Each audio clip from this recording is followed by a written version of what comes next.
পড়শি দেশের সংখ্যালঘুদের উপর হামলা হচ্ছে, মণিপুর জ্বলছে। এই আবহে শুরু হয়েছিল সংসদের শীত অধিবেশন। জ্বলন্ত ইস্যু নিয়ে সরকার বিরোধী বিতর্ক আলোচনার সুযোগ ছিল, বেশ কিছু গুরুত্বপূর্ণ বিল নিয়ে চর্চারও সুযোগ ছিল। কিন্তু শুরু হলো আদানি ইস্যুতে তরজা দিয়ে, আর শেষ হলো আম্বেদকর ইস্যু দিয়ে বিক্ষোভ পাল্টা বিক্ষোভ দিয়ে।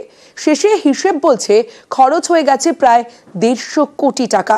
আর বদলে মিলল কি, বুঝে নিন হিসেব।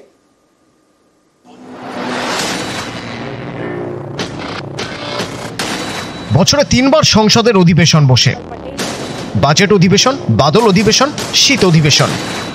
এবছর সংসদের শীত অধিবেশন শুরু হয় 25শে নভেম্বর। 20 দিনের অধিবেশনের দিকে তাকিয়েছিল শাসক বিরোধী দুপক্ষই। রাজনৈতিক দিক থেকে দেখতে গেলে কিছুটা আত্মবিশ্বাস নিয়েই শুরু করেছিল বিজেপি, কারণ ততদিনে মহারাষ্ট্র ও হরিয়ানা দখল করে ফেলেছে গেরুয়া শিবির। এদিকে বিরোধীরাও পিছিয়ে নেই। কাশ্মীরে সাফল্য আসার পর আর ঝাড়খণ্ডে বিজেপিকে দুর্মুষ করার পর বিরোধী জোটও কোমর বেঁধে তৈরি ছিল। কিন্তু অধিবেশন শুরুর প্রথম দিন থেকেই সংসদ চত্বর উত্তাল হয়ে ওঠে বিরোধীদের তোলা আদানি ইস্যুতে। একের পর এক ইস্যুতে উত্তাল হয়েছে সংসদ চত্বর, হয়েছে সময় নষ্ট। এই সময়ের দাম কত জানেন? সংসদে অধিবেশন চলাকালীন প্রতি মিনিটের জন্য খরচ হয় 2.5 লক্ষ টাকা। শীতকালীন অধিবেশন চলেছে 20 দিন। এই হিসেবে খরচ হয়েছে প্রায় 150 কোটি টাকা। 150 কোটি খরচ করে কি পাওয়া গেল?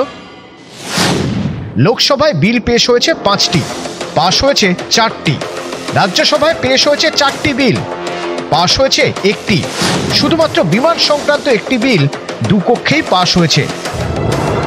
কাজের নিরিখে দেখতে গেলে হিসেব বলছে লোকসভায় 54.5% কাজ হয়েছে, আর রাজ্যসভায় কাজ হয়েছে 40%। বাকিটা যে হলো না, তার দায় কার? সাধারণ মানুষকে প্রায়শ্চিত্ত করতে হলো কংগ্রেসকে 99টা আসন দেওয়ার জন্য, তৃণমূলের সংখ্যা গতবারের থেকে বাড়িয়ে দেওয়ার জন্য। কারণ যারা নন ইস্যুকে ইস্যু বানায়, অধিবেশন কলঙ্কিত করলো ভারতীয় সংসদকে। রক্তাক্ত হলেন একজন সাংসদ। অনেক বিল লোকসভায় পাশ হয়েও রাজ্যসভায় পাশ করারও গেল না। কোনো সন্দেহ নেই যে এবার কিছু হলো না, এবং B.R. আম্বেদকরের ঘটনা তো দেশের মাথা নিচু করে দিয়েছে। ওয়ান নেশন ওয়ান ইলেকশন এই বিলটাকে কেবলমাত্র ইন্ট্রোডিউস করানো ছাড়া বিজেপির তরফে কিছু হয়নি। লোকসভা চলবে কি না চলবে সেটা অধিকাংশটা নির্ভর করে শাসক দলের উপর। এই ব্যর্থতার দায়িত্ব শাসক দলকে কাঁধে গ্রহণ করতে হবে। Work is about raising the issues of the public. And if you listen to the speeches of Rahul Gandhi ji, Priyanka Gandhi ji, Kharge ji, you would see that all the issues were raised.